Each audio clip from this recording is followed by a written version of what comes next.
The Bikeriders spins the authentic yet fictional tale of the Vandals motorcycle club as the world of the 1960s evolves around them. We at IMDb love how deep and real you made these characters, so we'd like to get technical and zero in on each element that went into building Benny and Kathy from the ground up. We call this parts of a role. How do you start building a character? Austin, where did you begin with Benny? The first thing that I did was start just riding motorcycles as much as I possibly could, because that's really sort of his heartbeat, his essence is that, the freedom that you feel on a motorcycle. And so getting together with Jeff Nichols, we would just ride and we'd go home with the smell of gasoline and oil on your clothes, and it just starts to become a part of you, In Danny's book, you never see Benny's face, and so he's this enigmatic figure. And so for me, it was a lot of imagination. He's also one of the youngest members of the club, and so what sort of childhood would he have had, and what was his home life like, what was his relationship with his father, and all of that then leads to the type of person that you see. So it's kind of working backwards and trying to figure out, okay, what makes him the way that he is, and trying to figure things out in that way. So there's a lot of daydreaming and trying to sort of come up with the details of his life. And then the physicality of him, and how does he light a cigarette? How does he open his lighter? How does he, all those little things that start to make it feel like it's tactile and like a real human being. Well, I think the unique thing about this experience was that we had an amazing amount of source material, in a sense of, we knew that this script was based on Danny Lyon's photography, so some of us had some images to kind of reference our characters from and take certain details from. And then very uniquely, I had like 30 minutes of audio.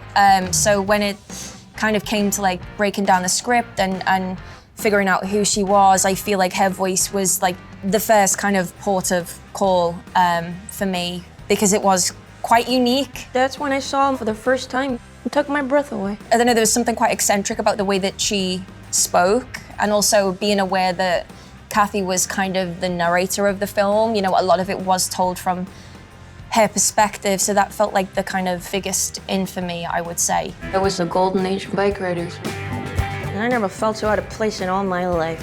What is the key to the upper Midwest Chicago accent? Is there a certain word or phrase that unlocks it? Well, the thing about Kathy was like she was from Chicago, but when we started breaking down the audio, like all of her vowel sounds completely contradicted each other. So my amazing dialect coach, Victoria, she was like, look, do you want to do a generic Chicago, or like, do you want to get as close to this audio as possible? And for me, what made it interesting was hearing Kathy's voice. Like, it gave me so much. So I was like, I want to get as close to this, because she'd have some really interesting like inflections or certain stresses on words, and just the speed in which she spoke, and it felt to me like she'd never been asked what she thought. It was like Daddy came into her kitchen and he was like, Kathy, what do you think? And she was like, oh my God, I've been waiting for someone to, ask me my opinion. From the beginning? Yes, please. Honestly, it was more about just like kind of living with the audio and trying to get as close to it as I could, but then also like trying not to become too limited, because I definitely had moments on set where I think in my brain I was so hell-bent on getting the same as the audio that it was kind of taking me out of being in the moment and just experiencing what was happening. But I definitely had a couple of words. I mean, I can't think of them off the top of my head, but we'd usually kind of create little sayings or little kind of rhymes that if I was going into a scene would kind of include a lot of the vowel sounds. I told you to take that jacket off. You'd have to kill me to get this jacket off. As you worked on Benny's movement, how did fight choreography work into that process? Did you have to learn to lose a fight? What's interesting about that is I had just finished filming Dune, and I went straight to Cincinnati to start training on the bike I was going to be riding in the film. So I had just done all this other fight training for many, many months, and then it was about kind of getting out of any sort of martial arts type fighting and into just street brawling. Yeah.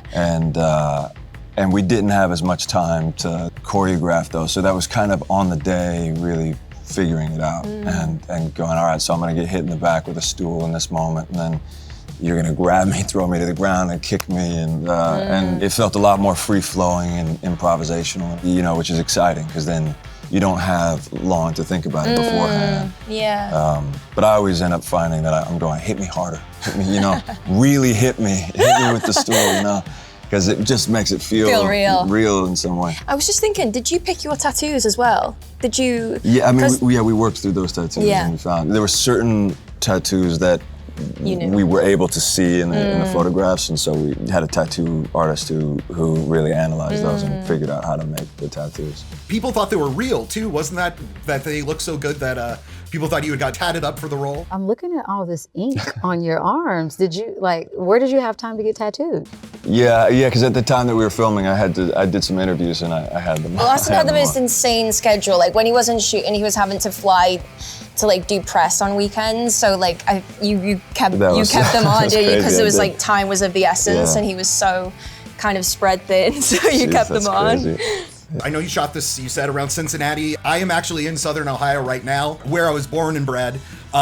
Did you, while there, get to taste any of our local delicacy, the chili spaghetti? Did that ever come across your plate? I was told to try it. About this. I heard a lot about it, but I haven't had the pleasure myself. I love that you have the can right there, though. Oh, my mom keeps it, you know, just in case we need to make it anytime. Always within arm's reach.